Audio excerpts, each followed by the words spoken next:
तो सबसे पहले हम शुरुआत करेंगे।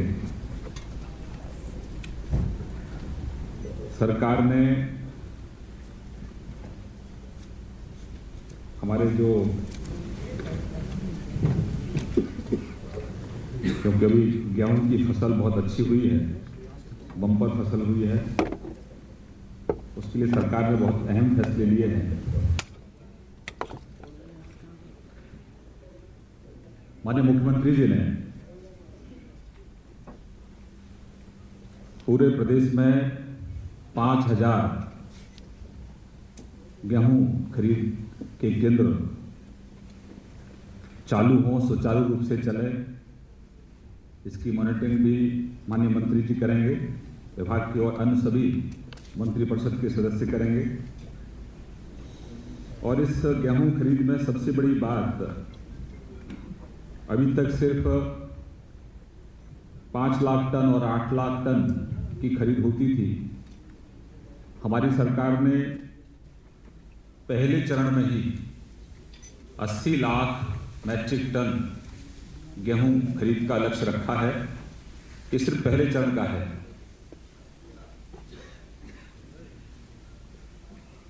₹40 लाख से शुरुआत की है। 40 लाख मैट्रिक टन पहले चरण में, और टोटल जो लक्ष्य रखा है खरीद का वो 80 लाख मैट्रिक टन रखा है। सभी जिला अधिकारियों को ये आदेश भी जारी किए गए हैं कि किसानों की अगर ज्यादा मांग है किसी भी जिले में, तो अवलंब उस जिले में, अगर किसी जिले में 4 केंद्र है या 5 केंद्र है और फिर भी अगर गेहूं ज्यादा आ रहा है और किसानों की मांग है, तो उस जिले में और भी खरीद केंद्र खोले जाए, क्योंकि बड़ी तादाद में कटाई हो रही है। खासतौर से पश्चिम में बहुत बड़ी तादाद में किसान गेहूं को लेकर आ रहा है, तो बरसात में उसके गेहूं का नुकसान न हो, तो अविलंब उसकी खरीद हो, ये सरकार ने फैसला लिया है। सरकार ने एक और अहम फैसला इसके साथ साथ लिया है कि जो एमएसपी है 1625 रुपए, वो तो उसको मिलेगा ही, साथ ही साथ प्रत्येक टन पर 10 रुपए ढुलाई और लदाई भी किसान को दी जाएगी। सभी केंद्रों पर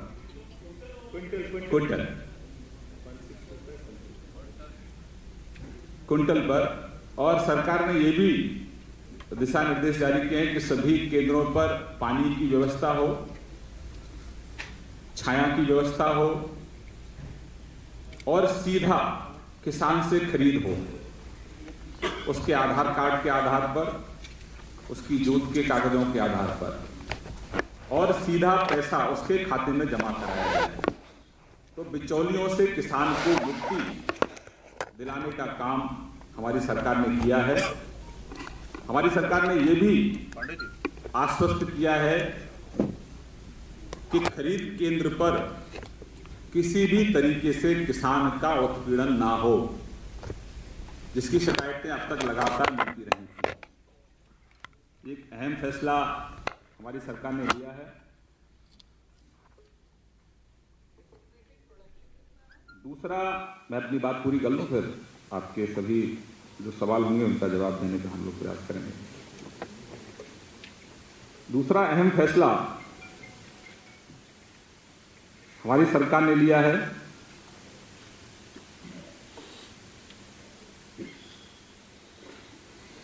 हमारी सरकार आने से पहले प्रदेश के अंदर नागरिकों को, विशेष रूप से महिलाओं, कमजोर एवं वंचित वर्ग के लोगों को असुरक्षा का भाव रहता था। एक भय का वातावरण था। खासतौर से कॉलेज जाने वाली बहनें, स्कूल जाने वाली बहनें में बहुत असुरक्षा थी। लगातार स्कूल जाने वाली बहनों का पीछा करना, अभद्र टिप्पणियां करना, अगर कोई बहन बाजार में अपनी मां के साथ जा रही है तो मोटरसाइकिल से उनका पीछा करना,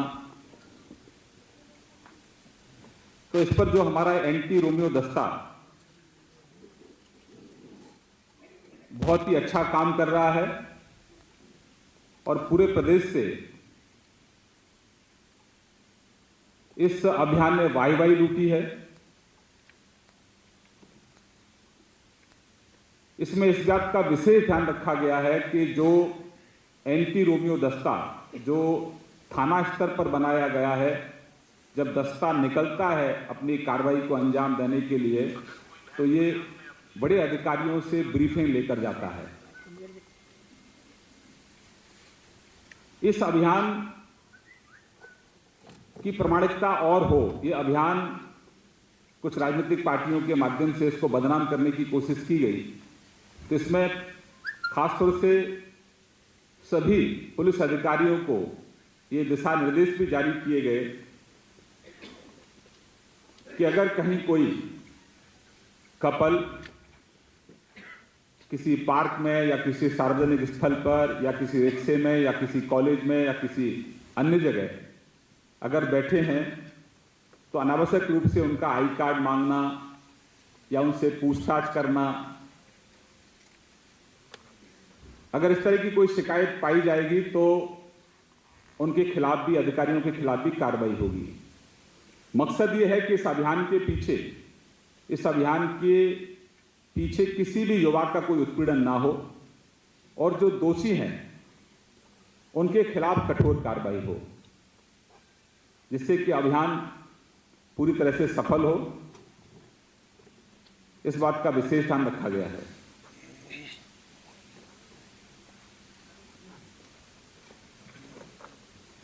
तीसरा बड़ा एक फैसला और हमारी सरकार ने किया है। हमारे किसानों को आलू की बहुत दिक्कत रहती है, आलू की पैदावार बहुत अच्छी होती है लेकिन उसका उचित मूल्य नहीं मिलता है। उसके लिए प्रदेश के उप मुख्यमंत्री श्री केशव प्रसाद मौर्य जी की अध्यक्षता में 3 लोगों की कमेटी बनी है, जिसमें माननीय सूर्य प्रताप शाही जी और माननीय दारा सिंह जी भी हैं। एक और सरकार ने अहम फैसला लिया है। कमेटी इस बात का अध्ययन करेगी कि आने वाले समय में हम आलू पैदा करने वाले किसान को किस तरह से राहत दे सकें। बड़ी तादाद में जो आलू पैदा होता है और जो आलू की पैदावार में जो किसान का खर्चा होता है,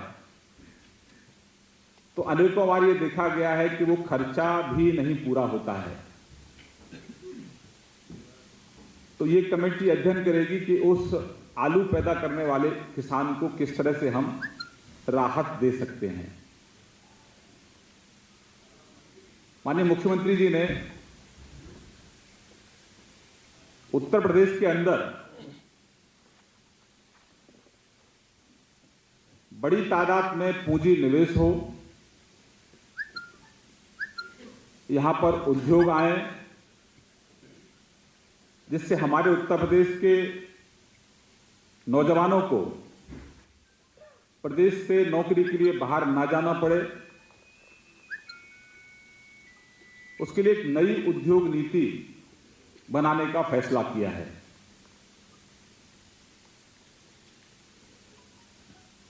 उसके लिए एक मंत्री समूह का गठन माननीय मुख्यमंत्री जी ने किया है, जो अलग अलग राज्यों में जाकर वहां की उद्योग नीति की जो बारीकियां हैं उनका अध्ययन करेगा और अपने प्रदेश उत्तर प्रदेश में सिंगल विंडो के माध्यम से हम एक अच्छी उद्योग नीति का यहाँ निर्माण कर सकें, उसके लिए ये मंत्री समूह गुजरात, मध्य प्रदेश, महाराष्ट्र और जहाँ जिन जिन प्रदेशों में अच्छी इंडस्ट्रियल पॉलिसी है वहाँ पर भी ये जाने का काम करेगा। इसमें हमारे उप मुख्यमंत्री डॉक्टर दिनेश शर्मा जी की अध्यक्षता में ये मंत्री समूह बना है। इसमें श्री राजेश अग्रवाल जी, श्री सतीश महाना जी, श्री गोपाल दास नंदी जी और मैं स्वयं,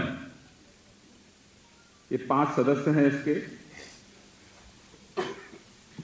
माननीय मुख्यमंत्री जी का बहुत आग्रह है कि उत्तर प्रदेश में जिस तरह से अपराध और भ्रष्टाचार का बोलबाला रहा है,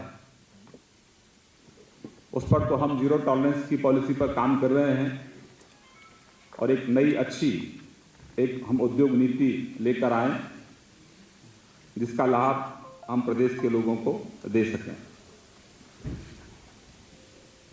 और जो अन्य फैसले हुए हैं, मैं अनुरोध करूंगा अपने सम्मानीय सदस्य श्रीमान सिद्धार्थ नाथ सिंह जी से कि वो उन सभी अन्य जो फैसले हैं उनके बारे में आपको विस्तृत रूप से जानकारी दें।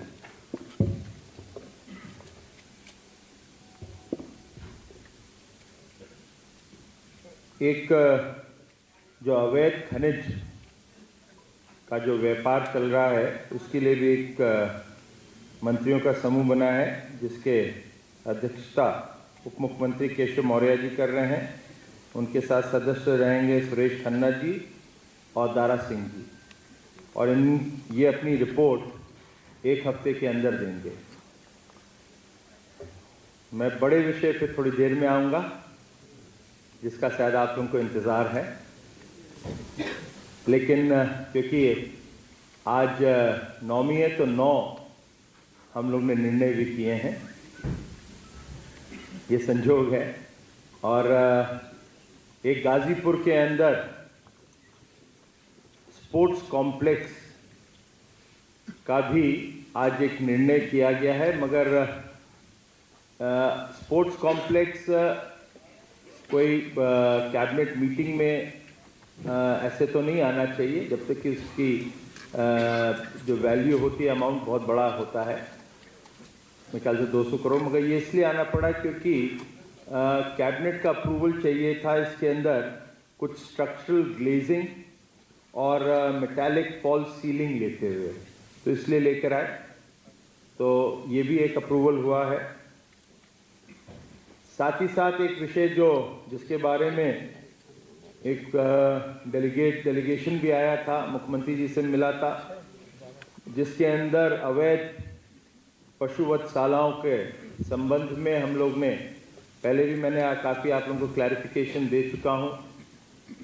इस संबंध में भी आज कैबिनेट के सामने एक प्रस्ताव भी रखा गया और उसके अंदर जो मार्गदर्शन होना चाहिए उसके बारे में भी बताया गया।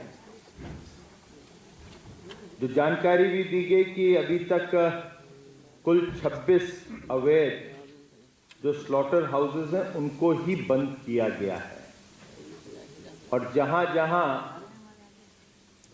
किसी जो हमने पहले भी कहा था अति उत्साहित होते हुए अधिकारी उन लोगों ने किया, उनको नहीं बंद किया गया है और उसके लिए डायरेक्शंस दे दी गए हैं।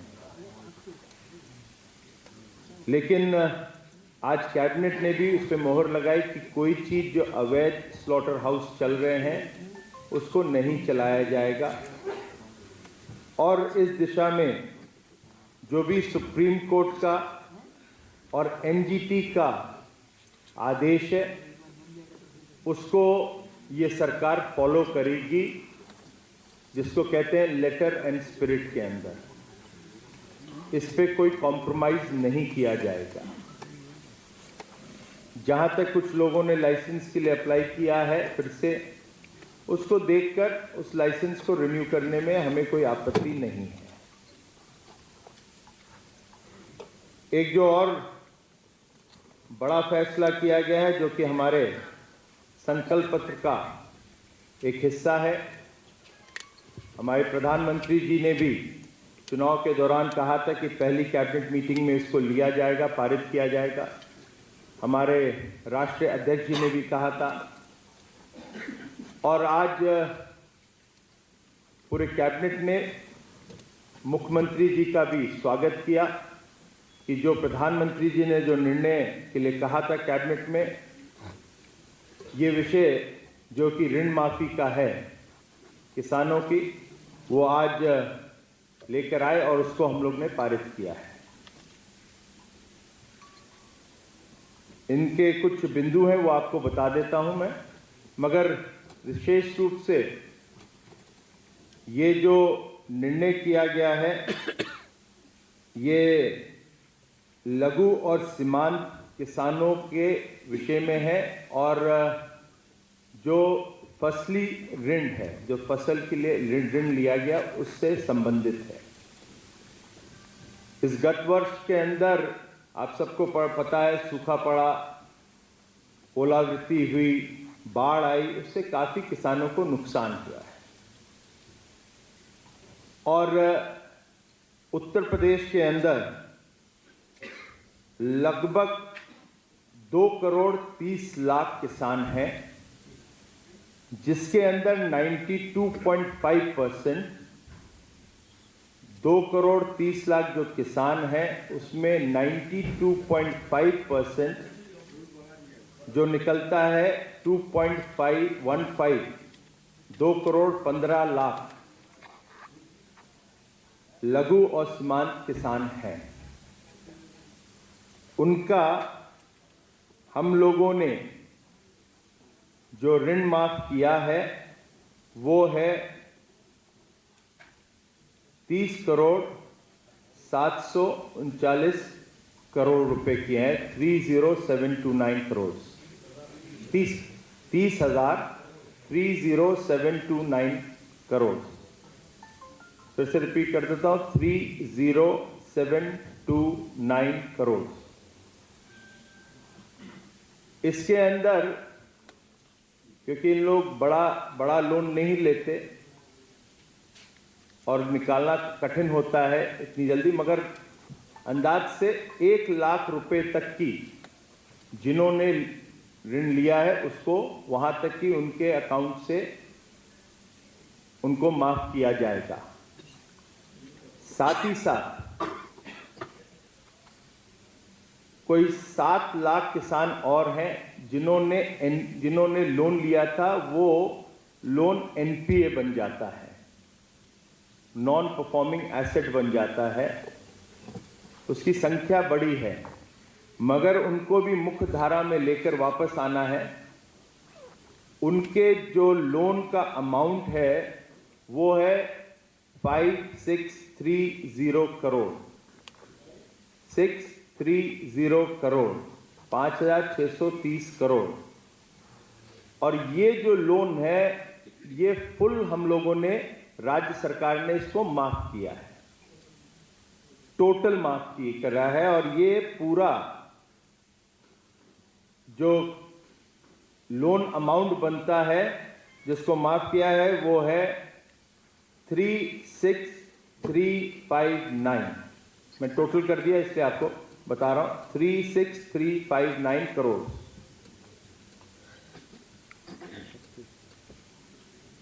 इसके अंदर हम लोगों को विशेष रूप से कुछ चीजों का ध्यान भी रखना पड़ रहा है कि केंद्र सरकार ने ये पार्लियामेंट का पास किया हुआ एक लॉ है जिसको फिस्कल डिसिप्लिन कहते हैं। उसके तहत FRBM एक एक्ट था जो पास हुआ था, फिस्कल रिस्पॉन्सिबिलिटी मैनेजमेंट करते हुए बिल था, उसको पास किया था FRBM, जिसके अंदर हर राज्य को अपना फिस्कल डेफिसिट 3% GDP के ऊपर जाने की अनुमति नहीं है। तो उसको देखते हुए हम लोगों, क्योंकि ये केंद्र सरकार इसको लोन दे नहीं रही है माफी का, तो स्टेट के हिसाब से इसको हम लोग करेंगे। और इसको हम बॉन्ड के माध्यम से इसको हम लोग रेज करेंगे, इस पैसे को, जिसको किसान राहत बॉन्ड कहा जाएगा। हमें विश्वास है कि इससे करने से किसानों की जो कृषि क्षेत्र में है, जो फसली जो उन्होंने ऋण लिया था, उनको इससे लाभ मिलेगा और वो अर्थव्यवस्था जो उनकी बिगड़ गई थी, और अर्थव्यवस्था जो एक जीडीपी का एक ग्रोथ हिस्सा होता है, और कृषि क्षेत्र उत्तर प्रदेश के अंदर कोई 77-78% पड़ता है जीडीपी का हिस्सा, उसमें ये लाभ मिलेगा, उनको मुख्य धारा में वापस आने का फायदा मिलेगा, और जितनी भी हम लोग की जन कल्याणी योजना है कल्याण की, वो उन लोगों के साथ फिर जुड़ सकेंगे। और पूरे कैबिनेट ने आज मुख्यमंत्री जी का धन्यवाद दिया कि इतना बड़ा काम किया गया है। एक छोटा एक और विषय है जिसके लिए हम लोग मुख्यमंत्री जी की तरफ से कैबिनेट ने धन्यवाद प्रस्ताव के लिए भी प्रधानमंत्री जी को भेजने का निर्णय लिया है। एक राष्ट्रीय पिछड़ा वर्ग आयोग जो कि चला आ रहा था, मगर उसको एक संवैधानिक दर्जा नहीं दिया गया था, उसको देने का फैसला प्रधानमंत्री जी ने किया, केंद्र सरकार ने किया। तो उसका आभार प्रकट करते हुए आज कैबिनेट ने मुख्यमंत्री जी के माध्यम से प्रधानमंत्री जी को एक आभार प्रकट करने का, एक धन्यवाद प्रस्ताव भेजने का निर्णय किया है। आज की कैबिनेट के यही प्रमुख बिंदु थे जिसका हम लोग आपको जानकारी दी है।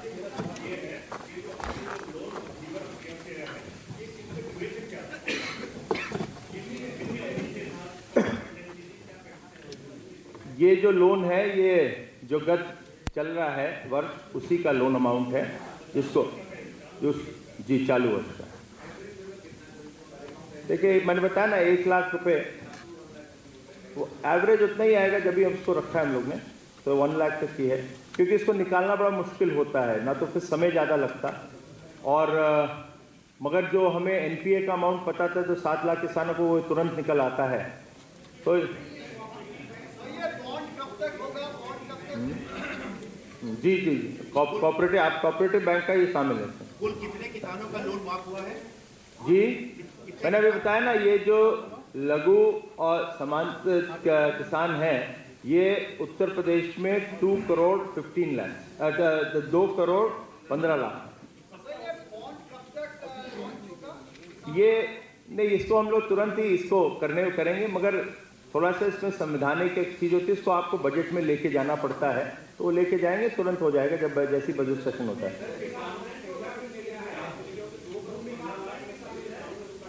नहीं, जिन्होंने कर्ज लिया है, तो जिन्होंने कर्ज लिया है, ये 2 करोड़ 15 लाख जो किसान हैं, वो इसी क्षेत्र के हैं जिनको हमने आइडेंटिफाई किया है। जिसने भी लिया उनको मिलेगा, उसमें सभी कवर्ड हो जाएंगे, इसमें सभी बैंक शामिल हैं।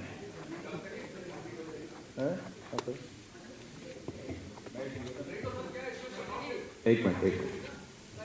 गेहूं, धान, कीटनाशक और खाद के लिए जिस भी किसान ने जहां से भी लोन लिया है, उसकी माफी की इसमें प्रस्ताव है, इसमें माफी की योजना है, और जिस भी बैंक से लिया। मैं बीज की बात कर रहा हूँ। हाँ, जो फसली ऋण है उसमें बीज आता है, तो मैं उसका जिक्र कर रहा हूँ। खाद है, बीज है, ये सब। इसमें जिस भी बैंक से जिन जिन किसानों ने फसली ऋण लिया है, वो सभी इसमें शामिल हैं।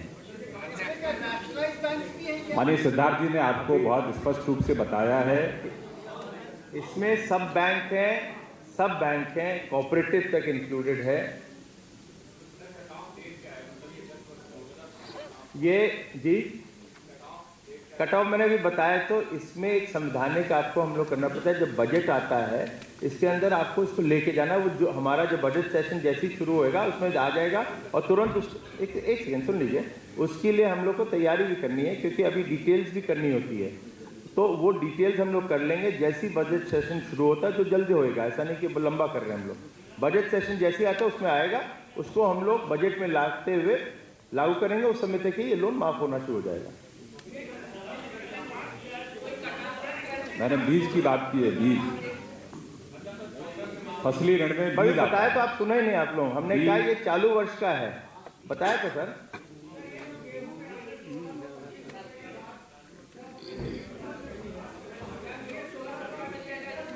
हाँ जी, हाँ जी, बिल्कुल, जी जी।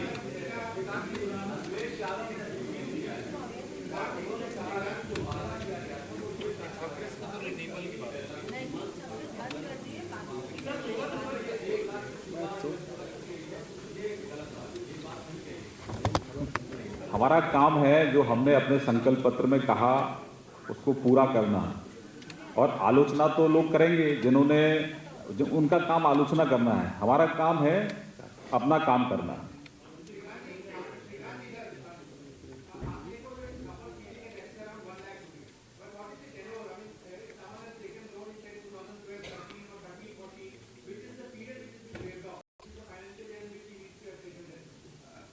अभी हमारे जो संज्ञान में आया है, जो पिछले वर्ष का जो कर्ज है उनका,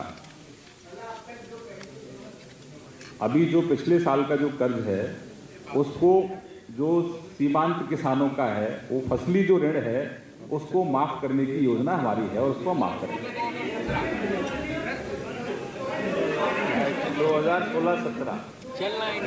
2016-17 अरे भैया लाइट कट रहा है ना, हिल गया, खराब हो गया, वहाँ डांट पड़ जाएगी। उसमें डिटेल में चर्चा करेंगे, लेकिन अभी जो फैसला हुआ है वो मैंने उसकी जानकारी आपको दी है। बहुत बहुत धन्यवाद।